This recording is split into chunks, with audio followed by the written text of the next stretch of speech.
বাহ, মায়ের মুখটা সত্যিই তো আজকে যেন পুরো ফেটে পড়ছে রংটা। এ বাবা, বাবা যে টাকাটা দিয়েছিল ঠাকুর কিনতে, মাকে বিনা না দিয়ে সেই টাকাটা পকেট মেরে নিজের পকেটে ঢুকিয়েছি। এ কি কথা, ওর বাবা টাকা দিয়েছিল আমার বিনা কেনার জন্য, আমার হাতে বিনা না দিয়ে মাকে বিনা ছাড়া দেখতে কি খারাপ লাগছে। মার বাবা তো এসে দেবে, আমার হাড় মাস এক করে দেবে। এই ছেলে, তুই আমার হাতে বিনা না দিয়ে সেই টাকা পকেটে রেখেছিস? দাঁড়া, তোকে বছরেই ফেল করাবো, দাঁড়া তো। এবার কি করবো? আইডিয়া, তো যাচ্ছে, নিশ্চয়ই আমার জন্য বিনা কিনেই নিয়ে আসবে। যাক, ছেলেটা তবু সুশিক্ষা হয়েছে। এই তো পাখা, এই পাখাটা তো বাবাই আমাকে কিনে দিয়েছিল। প্রচুর গরম পড়ছে, মায়ের হাতে বরং এই পাখাটাই দিয়ে দিই। এই পাখাটা মায়ের হাতে দিলে মাও হালকা করে হাওয়া খেতে পারবে। কি হাওয়া! হ্যাঁ, এটাই বরং মায়ের হাতে বিনা হিসাবে দিয়ে দিই। সাহস তো কম না, এই ঠান্ডার মধ্যে আমার হাতে পাখা দিচ্ছে। এই তো এবার মাকে একদম ঝাক্কাস লাগছে, দারুণ লাগছে। চলো চলো, ইন্দিত মুক্তা হরি বখবখন্দিত ভকতে ভকরে যাই, আমি বরং বাইরে থেকে একটু কুল খাইয়ে আসছি, যাই। এ কি, তবুও বিনা আনলো না? এত বছর পুরানো একটা পাখা ধুলো পড়া আমার হাতে এনে দিয়েছে। না না, এর ব্যবস্থা করতেই হবে। এই ছেলে, তোর এত বড় সাহস, তুই তোর বাবার টাকা পকেটে মেরে আমার হাতে ভোট দিয়ে পড়া টাকা দিয়েছিস? এই না না না মা, আমার ভুল হয়ে গেছে। আমি আর কখনো এরকম পকেট মেরে টাকা নেবো না মা, ক্ষমা করো। তোকে আমি এর বছরেই ফেল করাবো, শুধু এর বছরে না, তোকে আমি 7 জন্ম ধরে ফেল করিয়ে যাবো। তোর এত বড় সাহস, তুই আমার হাতে পাখা দিয়েছিস। না না না না না মা, আমাকে ফেল করিও না মা, ফেল করিও না। কোনো বুদ্ধি শুদ্ধি আমি দেবো না, কোনো বুদ্ধি শুদ্ধি না। আমি এক্ষুনি তোমার জন্য বিনা কিনে আনছি মা। Romeo Juliet. জগ জগ সারি উদিত বুদ্ধিত মুক্ত হ। বাহ, ছেলেটা তো খুব মিষ্টি, আমার ভক্তি ভরে মন্ত্র পড়ছে। আরে বাস, পুটিকে সেজেছে, আজ তো পুটিকে পটিয়েই ছাড়বো। পুটিকে আজ দারুণ লাগছে।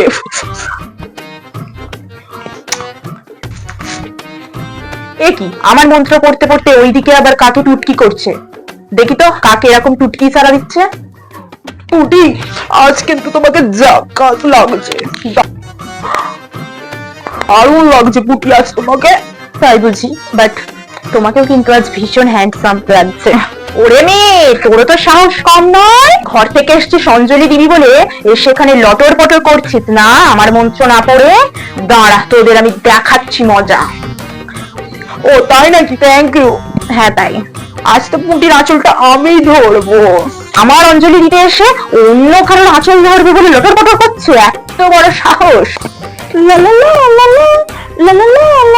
মা, আমি তো এদিকে বসে আছি, ও আবার ওই ফুলটা কার দিকে ছুটছে? কি করছো? আমার দিকে কেন ফুল ছড়া দিচ্ছ? ঠাকুর তো ওইদিকে দাও। তুমি কিন্তু ভীষণ রোমান্টিক বয়। ওই মেয়েটার দিকেই ফুলটা ছুটছে, ও এত বড় সাহস হয়েছে, ও আমার দিকে ফুল না ছুড়ে ও মেয়েটার দিকে ফুল ছুটছে। দাঁড়া,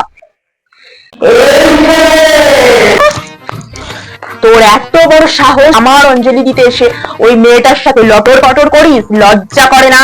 না না, আমি তো কিছু ছাড়লামি করিনি। তোকে বছরেই ফেল করাবো। না না, এই তো আমি তোমার দিকে ফুল ছুটছি মা। আর এই মেয়ে, তুইও নিশ্চিন্ত হোস না, তোকেও ফেল করাবো। মা, আমি কি করলাম? তোর এত বড় সাহস, তুই এখানে এসেছিস লটর পটর করতে? না মা, আমাকে পরীক্ষায় পাস করিয়ে দাও মা। 11 এই নিয়ে নয়তো 7 বার ফেল করবো। আমার অঞ্জলি দিতে এসে আমার দিকে ফুল না ছুড়ে তোর দিকে ফুল ছুটছে, আর তুইও সেটাতে খুব ভালো লাগছে না? আমি তো অঞ্জলি দিতে এসেছিলাম, আমি তো অঞ্জলি দিয়েই চলে যেতাম, বলো? ওই তো আমার দিকে ফুল ছুটছে। দেখ আজ তোদের দুজনেরই আমি কি অবস্থা করি। ওকে ফেল করিয়ে দাও মা, ফেল করিও না। এবছরে যদি ফেল করি, মা বলেছে নাকি একটা বুড়োর সাথে আমার বিয়ে দিয়ে দেবে। মা প্লিজ আমাকে ফেল করিও না, আমি তো তোমার দিকেই ফুলটা ছড়িয়েছি, বলো? আমার লক্ষ্মী মা, ফেল করিও না মা। মা, এক কাজ করছি, ও থাক, আমি চলে যাচ্ছি মা, ওকে ফেল করিয়ে দিও, আমি চলে যাচ্ছি। আমার না পুটি যেও না, পুটি পাস করিয়ে দিও মা, আমাকে পাস করিয়ে দিও। ভাল লাগে না, এবছর সরস্বতী পুজোতে পুটিকে পটানো হলো না। এই যে ছেলে, তোকে তো আমি ছাড়বো না। না না, আমার তো অঞ্জলি হয়ে গেছে, মা তো এমনিতেও ফেল করাবে, এমনিতেও ফেল করাবে, আমি বরং পুটিকে পটাতে চলে যাই। না না, সামনের বছর থেকে আর মতে আসা যাবে না। এ কি, মতের বাচ্চা বাচ্চা ছেলেদের কি জ্ঞান অবস্থা! উফ, আমার অঞ্জলিকে শেষ পর্যন্ত দিল না, ওই মেয়েটার পিছনে যাবে বলে দৌড়ালো। না না, আর কিছুতেই সামনের বছর থেকে এই মতে আসা যাবে না। যাই, আমি এখান থেকে আগে চলে যাই। অতি ভক্তি। ধরে বসে আছি, একজনেরও দেখা নাই। ও, ওই তো একজন আসছে, সাদা মাটা জামা পরে, দেখি আবার কি রঙ্গ তামাশা দেখাই। কাকু আমার বইগুলো একটু মায়ের চরণে দিয়ে দিন তো।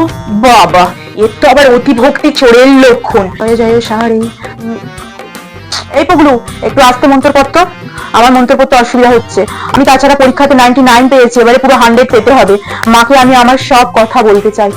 একসাথে 100-200 জন বসে আমার অঞ্জলি দেয়, এ আবার দুজন মিলে পারছে না। ঠাকুর মশাই বলছি আমি না আপনাকে 4 টাকা দেবো, আমি আরেকবার অঞ্জলি দেবো। ওই পুগলুর জন্য তো ভালো করে আমার অঞ্জলি দেওয়া হলো না, আলাদা করে অঞ্জলি দেওয়া হবে। আমার যে খিদেও পেয়ে যাচ্ছে, ফের অঞ্জলির চাপে এখন আমায় কতক্ষণ বসে থাকতে হবে। অঞ্জলি দেবে আর বাউন ঠাকুরকেও বলি হারি, ওনারই বা কি 2 টাকা কেন, ওনাকে 10 টাকা দিলে উনি 10 বার অঞ্জলি দেবে। আমার চরণে তো কিছুই দেয় না, সব নিজের পকেটে নিয়ে যায় আর নিয়ে গিয়ে নিজের এই ভেটকি মেয়েকে খাইয়ে খাইয়ে আরো ভেটকি বানাচ্ছে। তুমি দেখো মা যেন আমি 100-এ 100 পেতে পারি মা, সারাদিন আমি পড়াশোনা করবো মা, দেখো মা। ও বাবা এর পড়াশোনায় মঙ্গল হবে কি করে, এটা পিছনে টুগলি নিয়ে ঘুরছে। বাহ বাহ, টুগলি নিয়ে এসেছে আমার কাছে সতী সাবিত্রী সাজতে। উফ, মতে আর কেউ ভালো রইলো না গো, কলিযুগে কেউ ভালো রইলো না। পাড়ার কাকিমা। জগে জগে যাক, তবু একটা বাড়ির বউ শেষ পর্যন্ত এসেছে। নিশ্চয়ই মেয়ের জন্য মন প্রাণ দিয়ে আমার কাছে প্রার্থনা করতে এসেছে। আরে ও টুম্পার মা, এদিকে এসো। ও বাবা, এ আবার ছিচকিনি মেরে কাকে ডাকে?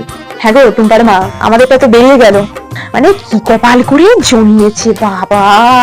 আর আমি এমন ওকে ধরেছি, আমার অঞ্জলি দিতে এসে মেয়ের নামে না কিছু বলে পরচর্চা করছে। পরচর্চা দাঁড়া, তো পরচর্চা আমি ঘোছাবো। সরস্বতী পুজো তো দূরের কথা, আমার না তুমি জানো একটা সায়া ব্লাউজ আমি 20-25 বছর ধরে চালাচ্ছি। ওর বাপকে আমি বলেছিলাম, গোল্ডুর বাপকে আমি বলেছিলাম, হ্যাঁ গো আমাকে একটা সায়া কিনতে নিয়ে চলো শনিবারের বাজারে। ও বাবা বলে 50 টাকা দিয়ে দিচ্ছি, যাও সায়া ব্লাউজ কিনে নিয়ে এসো। আর আমাদের ছুটকিটার ভাগ্যটা বলো, মানে কি অবস্থা। সরস্বতী পুজোর দিনকে প্রেমিক প্রেমিকারা বার হয়, বিয়ে হয়ে গিয়ে একটা বড় বাচ্চা হয়ে গেল, ধীরে বাচ্চা, তাকে নিয়েই চলে যাচ্ছে। আর দুদিন ছাড়াই অমুক লোক তমুক লোক ঘরে এসে ঢুকবে। বাবা যত আমি সতী সাবিত্রী আছি তত আমাকেও দিচ্ছে। কি আর বলবো, ওর মতো হওয়াই ভালো, বুঝলে দিদি, কি আর বলবো। তোর এত বড় সাহস, তুই আমার অঞ্জলি দিতে এসে তোর মেয়ের জন্য কিচ্ছু না চেয়ে তুই কি করছিস পরচর্চা? আরে না না মা, বলো না মা, 30 বছর আমি সংসার করছি ওগো লোককে নিয়ে, একটা দিনও আমাকে শান্তিতে খেতে পড়তে দিল না মা। বিয়ে করার সময় দেখে পড়তে পারিসনি? একটা সায়া ব্লাউজ তাহলে একদিন পরেই পরের দিন কিনতে পারতিস তো, সেরকম দেখে করতে হয়। সরকারি চাকরি দেখে বুড়ো লাগে, দেখতে সুন্দর দেখে করেছিস, এখন ভুগবি না। পড়াশোনা করার সময় তো পড়াশোনায় মন থাকতো না, মন থাকতো বিয়ে করার দিকে, দেখে শুনে করতে হয়। আমার ভুল হয়ে গেছে মা, তোর পরচর্চা করার জন্য তোর মেয়েকে আমি সেই বাড়ি ফেল করাবো। ও আমার মেয়েটাকে ফেল করিয়ে দেবে? তো দিকে যাও, ওই এমনিতেই তোমাতে পড়াশোনা ঢোকে না, পরের লোকের বাড়ি বাড়ি গিয়ে শুধু প্রেম পীড়িত করে বেড়ায়। ওকে ফেল করিয়ে দাও, সামনের বছর একটা বড় দামদার ছেলে দেখে বিয়ে দিয়ে দেবো। ওকে ফেল করালেই ভালো, আর বলতে পারবে না যে আমি পড়াশোনা করবো, ফেল করলেই বিয়ে দিয়ে দেবো। এক্ষুনি সবই ফেল করাবে মা, তুমি এই বছরেই। আমি বরং গোল্ডুর বাপকে গিয়ে বলি একটা দেখাশোনার কথা, ঠিক আছে মা? ফেল করিয়ে দিও, আমি আসছি। বাবা বাবা কি রে বাবা, আর কোনো মতেই আমি এই মতে থাকবো না, আমি এক্ষুনি এই মত থেকে চলে যাচ্ছি।